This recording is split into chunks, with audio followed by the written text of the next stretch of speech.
Et qu'est-ce qu'ils faisaient dans l'île de l'amour là-bas? C'était ça, ils emmenaient des gamines. Souvenez-vous que il a été démontré que le Français dans l'affaire Jean-Luc Brunel a envoyé en cadeau à Epstein pour son anniversaire 3 fillettes françaises de 12 ans.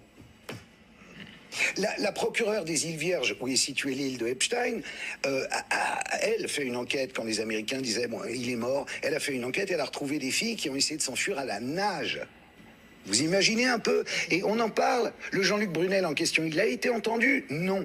Il y a 12 victimes françaises, elles ont porté plainte. Et il y a eu prescription derrière pour terminer les paroles de Karl Zero. On peut dire ce qu'on veut sur Karl Zero, hein. Il y en a plein qui parlent de faux, vrai, opposition contrôlée, quoi que ce soit. Mais une seule chose est sûre, c'est que Karl Zero a toujours lancé l'alerte sur les réseaux de trafic d'enfants. Il a toujours eu les burnes d'aller parler des zones interdites que aucun journaliste ne parle. Il a révélé au grand public des scandales absolus sur les trafics d'enfants, sur la pédocriminalité. Tout le monde l'a pris pour un illuminé. Et sur l'affaire Epstein, ça fait des années qu'il en parle, avec des détails bien précis. Il a été voir des personnes qui ont été en relation de près ou de loin avec l'affaire Epstein, des témoignages de victimes, etc. Et encore une fois, on l'a pris pour un fou. Et il a fallu attendre maintenant que les dossiers sortent pour que ça y est, tout le monde crie à bravo Karl Zero.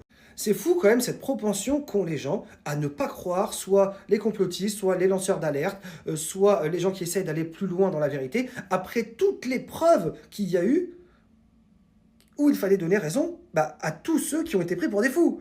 Et là, c'est encore une énième fois où ceux qui lançaient l'alerte et qui sont passés pour des cinglés ont eu raison. Parce que si on doit toujours attendre que ça nous explose au visage pour se rendre compte des choses, mais ça va être beaucoup trop tard pour plein de choses. Non, on préfère absolument croire les élites, ceux qui nous gouvernent, sachant que c'est eux qui font les dingueries, hein, d'accord, qui nous mentent, qui font du trafic sexuel, du trafic d'enfants, du trafic d'organes, de tout, mais on continue. Mais jusqu'à quand on va continuer?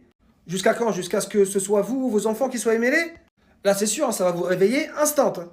Bien qu'on sait que ça, ce ne sont que des miettes d'informations, hein, une marée d'informations pour noyer les gens dans le flou ou accepter l'inacceptable, ou etc.